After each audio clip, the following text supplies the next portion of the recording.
Hello students, कक्षा 10 की विज्ञान विषय की कक्षा में आपका स्वागत है। मैं राजेंद्र शर्मा, सहायक अध्यापक, Guru Nanak boys inter college Saharanpur, आपके लिए लेकर आया हूँ आपके विषय विज्ञान से जीव जनन कैसे करते हैं टॉपिक का सब टॉपिक पुष्पी पौधों में लैंगिक जनन। अगर आप अगले आधे घंटे तक मेरे साथ ऐसे ही जुड़े रहेंगे तो हम आपको सिखा पाएंगे कि पुष्पी पौधों में, आवर्त बीजी पौधों में लैंगिक जनन कैसे होता है। स्टूडेंट्स, आप इससे पहले सीख चुके हैं कि जीव अपने अस्तित्व को बचाए रखने के लिए जनन करते हैं। जनन की इस क्रिया में वो डीएनए का स्थानांतरण करते हैं। डीएनए का द्विगुणन होकर उसका स्थानांतरण होता है। डीएनए के स्थानांतरण के दो तरीके हैं। एक वह है जिसमें एकल जनक के द्वारा डीएनए बिना लिंग कोशिकाओं का निर्माण किए संतति कोशिकाओं का निर्माण में करता है। इस प्रकार के जनन को हम अलैंगिक जनन के नाम से जानते हैं। वहीं एक दूसरा प्रकार भी है जिसमें अलग अलग जनक लिंग कोशिकाओं का निर्माण करते हैं और फिर ये लिंग कोशिकाएं परस्पर संयुक्त होकर संतति कोशिकाओं का निर्माण करती हैं। इस प्रकार के जनन को हम लैंगिक जनन के नाम से जानते हैं। आइए अब हम सीखेंगे कि पुष्पी पौधों में ये जनन की संपूर्ण प्रक्रिया किस प्रकार से संभव होती है। डीएनए का स्थानांतरण, डीएनए वह कुंजी जो एक पीढ़ी से दूसरी पीढ़ी में स्थानांतरित होती है। डीएनए का रिप्लिकेशन, डीएनए का द्विगुणन पूर्णतः यथार्थ नहीं होता है, उसमें कुछ विभिन्नता आ जाती है। इस विभिन्नता के कारण ही जीव अपनी जाति के दूसरे सदस्यों से कुछ भिन्नता रखे हुए होते हैं और पीढ़ी दर पीढ़ी ये भिन्नता उन्हें वातावरण के हुए परिवर्तनों से महफूज रखती है, उन्हें अनुकूल बनाती है। पेड़ पौधों में ये जनन की संपूर्ण प्रक्रिया कैसे होती है, चलिए आज हम सीखेंगे आपसे। इसके अंतर्गत जो प्रमुख बिंदु हैं हम जानेंगे पुष्प की संरचना। पुष्प की संरचना के बाद हम देखेंगे कि जो लिंग कोशिकाएं हैं, जो लैंगिक कोशिकाएं हैं, वो एक दूसरे से किस प्रकार से परागण क्रिया में मिलन करती है। इसके पश्चात नर युग्मक और मादा युग्मक का संलयन पुष्पी पौधों में कैसे होता है। निषेचन के पश्चात बीज का निर्माण कैसे होता है और बीज के निर्माण के बाद बीज का अंकुरन किस प्रकार से होता है, ये भी हम आज सीखेंगे। और सबसे अंत में आपको थोड़ा सा गृह कार्य दिया जाएगा जो आपको बताएगा कि आज आपने क्या सीखा है। चलिए हम प्रारंभ करते हैं सबसे पहले पुष्प की संरचना। पुष्प पौधे का जननांग है क्योंकि इसके अंदर लिंग कोशिकाओं का निर्माण होता है। पुष्प की यदि हम संरचना को देखें, ध्यान से देखें तो हमें उसमें 4 चक्र दिखाई देते हैं। सबसे बाहर की ओर बाह्य दल हरे रंग के होते हैं। ये कलिका अवस्था में पुष्प की जो भीतरी भाग हैं उनकी सुरक्षा करते हैं, जबकि पुष्प का दूसरा भाग जिसे हम दल कहते हैं वह रंगीन होता है। रंगीन होने के कारण ये कीटों को, जंतुओं को अपनी ओर आकर्षित करने का कार्य करता है। दलों की संख्या, रंग और उनका विन्यास भी महत्वपूर्ण होता है। बाह्य दल और दल जनन क्रिया में सीधे सीधे भाग नहीं लेते, लिंग कोशिकाओं के निर्माण में सीधे सीधे भाग नहीं लेते। इस कारण इन्हें सहायक अंग कहा गया है। दूसरा चक्र पुंकेसर है। पुंकेसर पुष्प का नर जनन भाग है और स्त्री केसर पुष्प का मादा जनन भाग है। वो पुष्प जिनमें पुंकेसर या स्त्री केसर में से केवल एक जननांग ही उपस्थित होता है उन्हें हम एक लिंगी पुष्प कहते हैं। जैसे पपीते में, कद्दू में, लौकी में, तोरी में। परंतु जब पुष्प में नर जननांग यानी पुंकेसर और स्त्री केसर दोनों उपस्थित रहते हैं तब हम उन्हें उभयलिंगी या द्विलिंगी पुष्प कहते हैं। जैसे सरसों में गुड़हल में, मटर में। पुंकेसर की यदि हम बात करें, पुंकेसर की संरचना को अगर हमें जानना होगा, देखिए एक लिंगी पुष्प और इसी के साथ ये द्विलिंगी पुष्प। यदि हम पुंकेसर की संरचना की बात करें तो पुंकेसर की संरचना में हमें 3 भाग दिखाई देते हैं। एक उसका भाग जो तंतु के समान है जिसे हम पुतंतु कहते हैं। दूसरा भाग जो फूला हुआ है प्राकोष कहलाता है।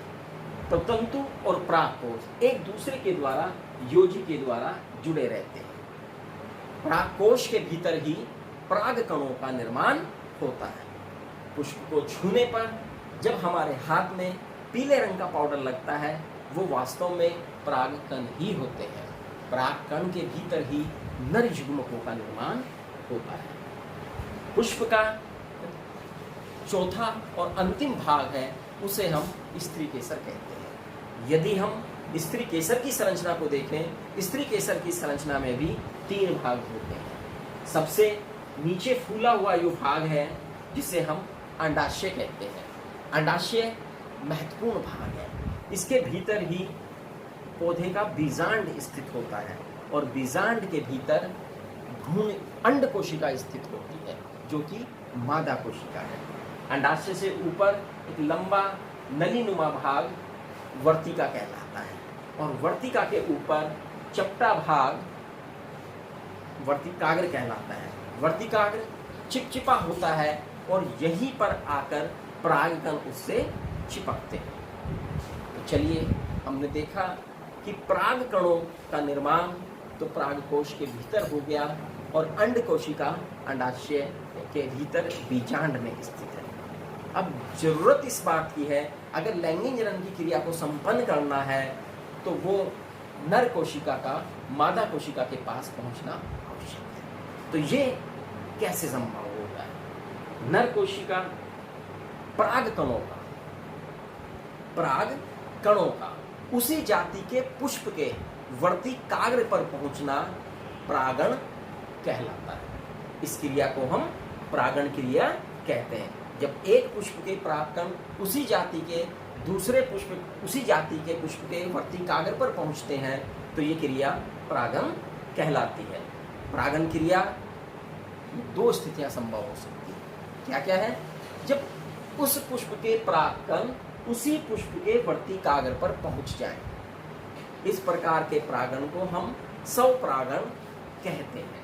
और दूसरा परागण है जब उस एक पुष्प के परागकण दूसरे पुष्प के वर्तिकाग्र पर पहुंचे, ये क्रिया परपरागण कहलाती है। परागण क्रिया के संपन्न होने के लिए परागकणों का एक स्थान से दूसरे स्थान पर जाना चाहिए। परागकण अपने आप में गतिमान नहीं होते, ये किसी एजेंसी के द्वारा ही, किसी माध्यम के द्वारा ही एक पुष्प से दूसरे पुष्प के वर्तिकाग्र पर पहुंचते हैं।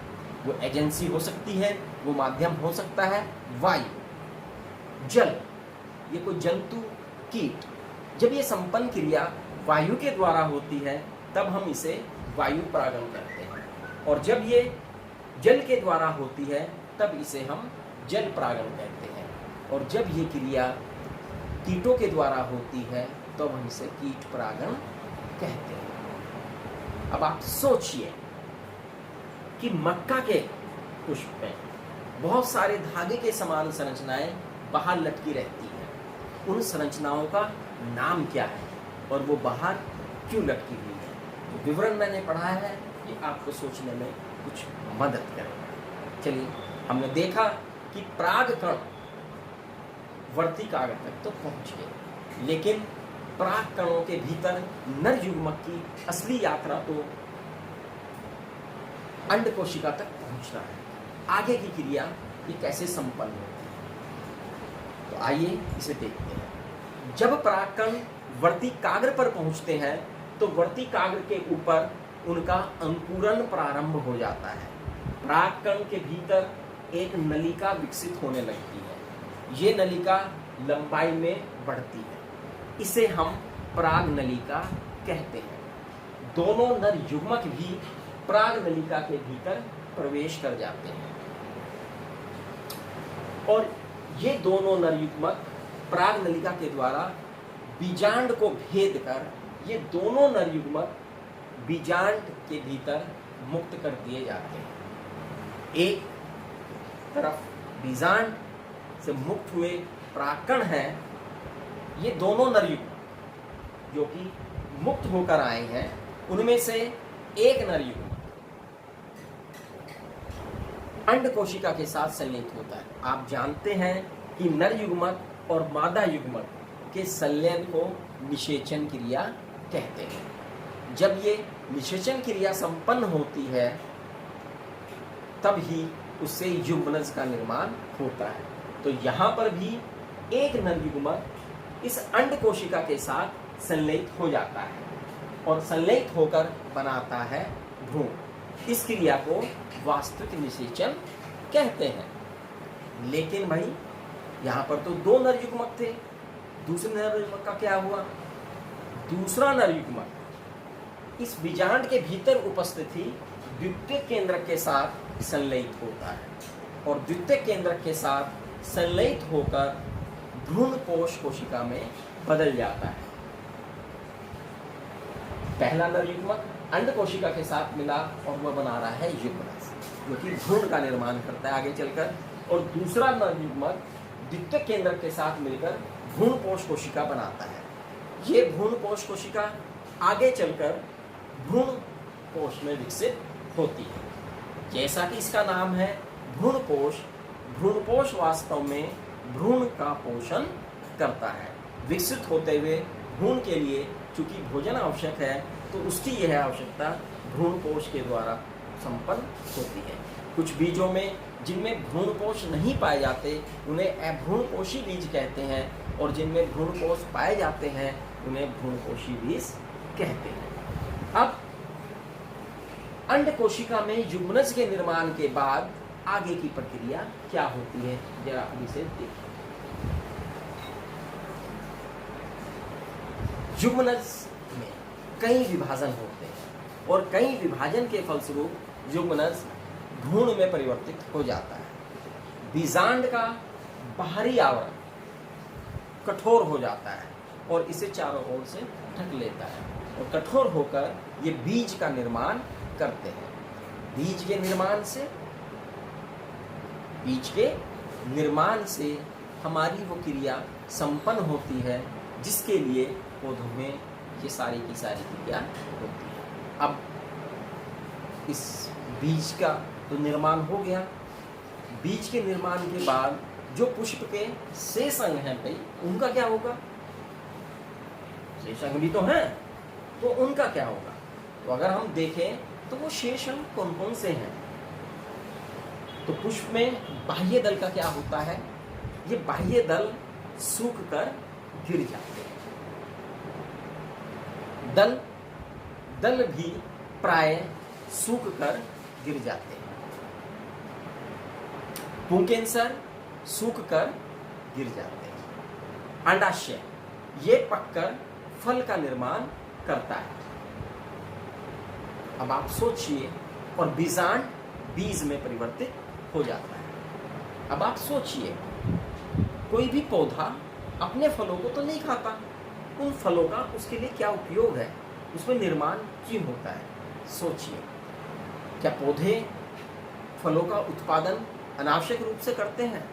जहाँ तक हम देखें, पौधे भी इंटेलिजेंट होते हैं। उन्होंने फलों का निर्माण किया है, जी हाँ, जीव जंतुओं के लिए। जीव जंतु फलों के स्वाद के लालच में उन्हें खाते हैं और अनचाही उनके बीजों को मूल पौधे से ले जाकर दूर छितरा देते हैं, यानी बीजों का प्रकीर्णन कर देते हैं। ये बीज अलग वातावरण में पहुंच जाते हैं, अलग क्षेत्रों में पहुंच जाते हैं और वहां पर अंकुरित होकर नए पौधे को जन्म देते हैं। इससे पौधा एक जगह विकसित न होकर अलग अलग अपनी पूर्ण आवश्यकताएं करते हैं और पूरी तरह से फल फूलते हैं और अपनी संख्या को बढ़ाते हैं। चलिए, बीज का क्या होता है? अगर आप देखें भाई, बीज को क्या किया जाता है? किसान लोग बीज के साथ क्या करते हैं? बीज को भूमि में बोते हैं। जब किसान बीज को भूमि में डालते हैं तो भूमि में डालने पर जिसे बोना कहते हैं, उन्हें क्या प्राप्त होता है बीजों को? जब बीजों को भूमि में डाला जाता है तो बीजों को मिलता है पानी, बीजों को मिलता है ऑक्सीजन, बीजों को मिलता है ताप। जब ये सब चीजें बीजों को मिलती हैं तो बीजों में क्या प्रारंभ हो जाता है? बीजों में प्रारंभ हो जाता है अंकुरन। अंकुरन में, भ्रूण में जो बीज का निचला हिस्सा है वो बाहर निकल आता है और बाहर निकलकर मूलांकुर बनता है। ये मूलांकुर ही जड़ तंत्र का निर्माण करता है। भ्रूण का जो ऊपरी हिस्सा है जिसे हम प्रांकुर कहते हैं वो भी बाहर आकर विकसित होता है और प्रहोतंत्र का निर्माण करता है। इस प्रकार से बीज धीरे धीरे अंकुरित होकर एक संपूर्ण प्लांट में परिवर्तित हो जाता है। अगर आप देखें कि बीज का निर्माण, बीज से पौधे का निर्माण केवल एक बीज से प्रारंभ हुआ था, लेकिन अंत में आते आते उस पर बहुत सारे बीज लग जाते हैं। इतने बीजों के साथ जब प्लांट बनते हैं तो उनकी संख्या बहुत तेजी से आगे बढ़ने लगती है, और जब उनकी संख्या तेजी से बढ़ने लगती है उस जाति का अस्तित्व, उस जाति का उद्देश्य जो जनन से संबंध में है वो पूर्ण हो जाता है। और इस प्रकार से पेड़ पौधे अपने जनन की क्रिया को संपन्न करके अपना जाति को, अपनी संख्या को बढ़ाते हैं। चलिए, आपने इतनी बातों को सीखा है, अब हम आगे देखेंगे कि और हम इसमें क्या कर सकते हैं। आज हम आपको गृह कार्य दे रहे हैं कि परागण क्रिया निषेचन क्रिया से किस प्रकार भिन्न। दूसरा, किन्हीं दो अपूर्ण पुष्पों के नाम बताइए।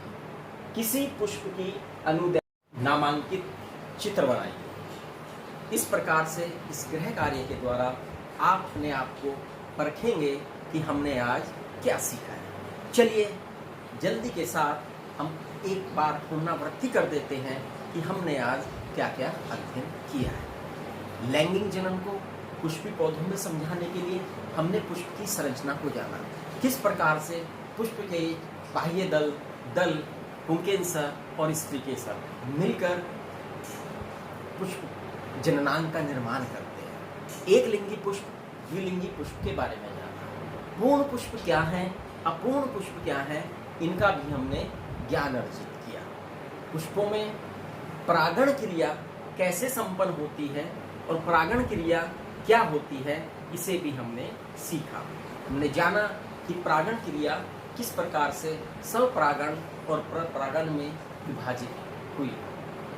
हमने ये भी सीखा कि परपरागण क्रिया किस एजेंसी के माध्यम से होती है। हमने जाना कि पुष्प के वर्तिकाग्र पर पहुंचने पर पराग कणों का अंकुरन कैसे होता है और नर युग्मक किस प्रकार से पराग नलिका के द्वारा अंड कोशिका तक पहुंचते हैं। इसी के साथ हमने जाना कि अंड कोशिका और नर युग्मक के संलयन के फलस्वरूप भ्रूण का निर्माण, युग्मनज के निर्माण की निषेचन क्रिया कैसे होती है। हमने सीखा कि दूसरे नर युग्मक से द्वितीयक केंद्रक के संलयन के फलस्वरूप भ्रूण कोश कोशिका का निर्माण कैसे होता है। क्योंकि यहाँ पर निषेचन क्रिया दो बार संपन्न हुई, इस प्रकार से इसे द्विनिषेचन का नाम दिया गया।